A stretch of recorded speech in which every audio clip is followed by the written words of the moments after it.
If you hang around long enough, adventure has a way of sneaking up on you, sometimes at 80 miles an hour. Give it up for Dave Rowe.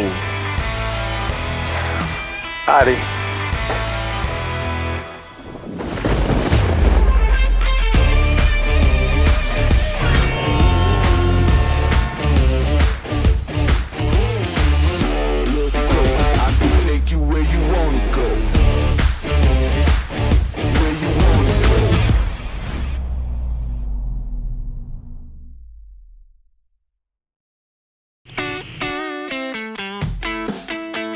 Last year, Levi and I pointed the Freedom Fox and his storch towards Sun and Fun, hoping for good skies and maybe a few stories worth telling along the way.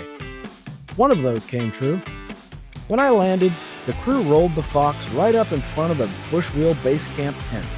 Prime real estate. If you enjoy answering, "Yep, that's mine," about 500 times a day. The week was everything aviation's supposed to be. Sunshine, prop wash, and handshakes with strangers which instantly feel like old friends. Then, out of nowhere, Sun and Fun asked if my plane could be on the official poster for 2026, celebrating America's 250th birthday. You don't say no to that. You just smile, nod, and hope your hair is cooperating in the photo. Fast forward to this April, and the Freedom Fox is headed back, polished up and ready to dance. Only this time, I'll be one of the STOL Demo pilots, basically the airshow equivalent of juggling chainsaws in front of a crowd. I've only competed once before, and that was in my Highlander in November. From Austin, Texas, 2016 Just Aircraft Highlander race number 980. Give it up for Dave Rowe. And that was a nice short takeoff by Dave Rowe.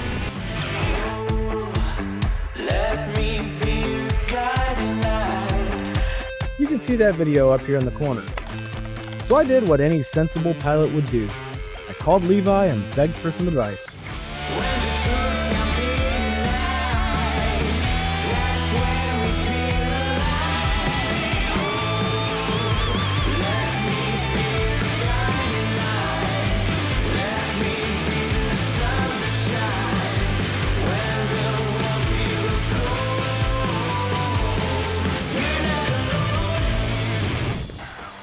Howdy. I'm looking at it. It's not doing anything. All I see is me. Yeah. So just do what you normally would do as your max performance takeoff technique, and then we'll go from there. Okay. There we go. Okay, yeah, perfect. See, now you rotated just about the right time there. Okay. That was pretty good. I saw 37 there as we were leaving the ground, which is very good.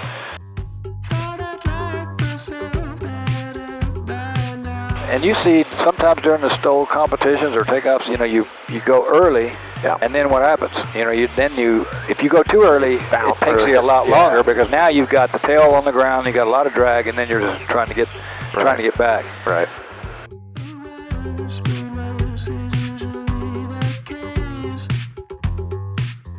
But let's go out here away from the field, and we're going to just do some slow flight, get your approach, and we're going to kind of see where the edge is. And we'll go higher, but we'll look down like have an angle toward the runway. Okay.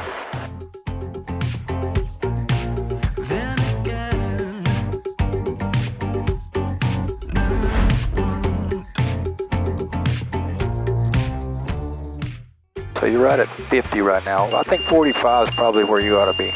See, the problem is now the tail is stalling. See, right? Your wing's not stalling, but it feels like a stall, right? Yeah. But it's your tail. The tail, yeah. Because you're not able to round it out. So add a little bit of power, and that gets you actually slower. See.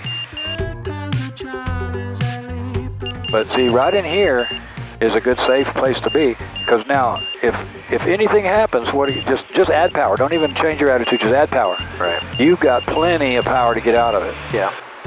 And you've got the power, and you're on the edge there. All you got to do is break that stall, add some power, then lower your nose enough to just accelerate out. Yeah. But don't descend. Don't lose 100 feet of altitude recovering from a stall. Sure. Especially on final. Yeah. But when you're going to drag it, and you want to be really low. Right. You don't want to be in between. You don't want to be 100 feet dragging it in. Okay. Because then if the engine quits, you're going to be in a world of hurt. Yeah. If if you're on a downward angle, also you have less forward velocity when you touch Right. down. Yeah. The steeper your touchdown angle is, Yeah. the less forward velocity you have. The Highlander, I'd always come in pretty steep, and if I pull out the power, I mean, it dies. But with this Yeah. thing, it just continues to go. And then Yeah. I guess sometimes I'll give it a little bump, and it's just too much. Part of that is this is heavier, it's got more energy. But all right, let's go back and land on that first thing. We're gonna focus on, remember, power. Manage your angle with power. Okay. So if it looks like you're going high, pull some power. If it looks like you're going low, add some power. And then adjust your stick to maintain the speed. Okay.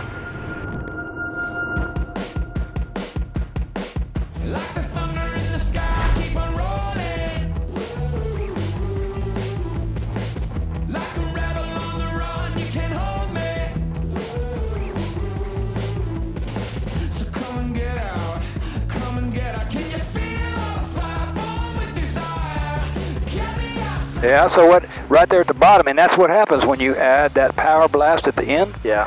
Then you almost always go over it. And that's what happened. So we were kind of stable there, and then you're like, oh, I'm high, and then you pulled a lot of power out, and we settled, and then you're like, oh no, I got to get to the line. Then you add the power in, Yeah. and then we're like, So we want to try to keep it. It's very tough.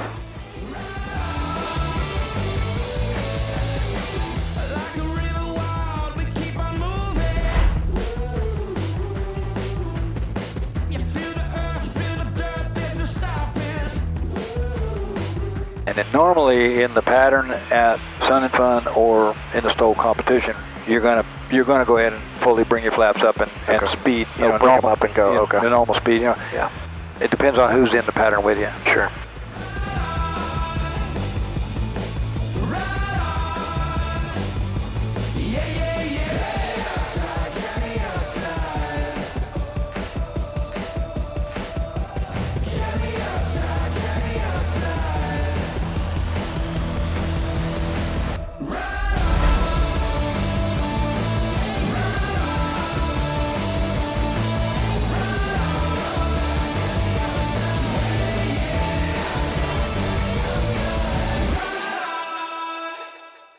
And while we're talking about bold ideas, Clint and I put together a short film from last year.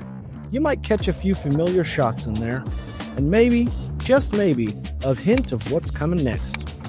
Because in this world, you don't just wait for adventure. Sometimes you just throttle up and chase it down.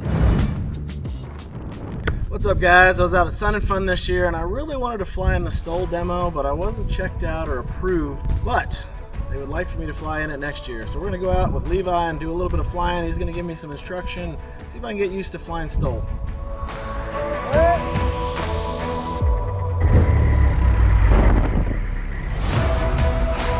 I have over 350 hours flying tailwheel at this point, and I've landed in some pretty tight spots. But I've never trained for a competition where the margin of victory could be just a couple of inches.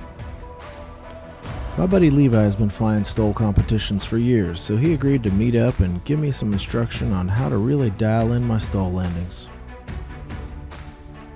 We painted a white line that I could use as a target, and Levi rode right seat for 4 or 5 attempts to help me get comfortable with my approach. Once Levi got out and I started flying solo, I actually liked it a lot better.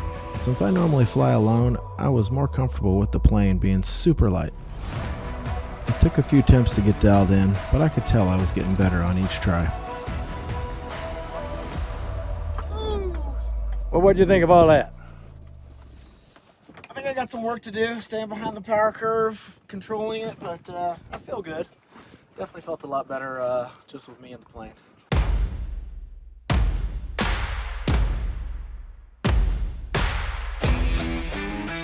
And we couldn't have 2 Kitfoxes together without doing some formation flying. So we took off together and explored the area in a nice tight formation. On the way home, we dove into the Narrows out on Lake Travis. It's one of my favorite spots to fly low and through the canyons. We caught a nice sunset and called it a day.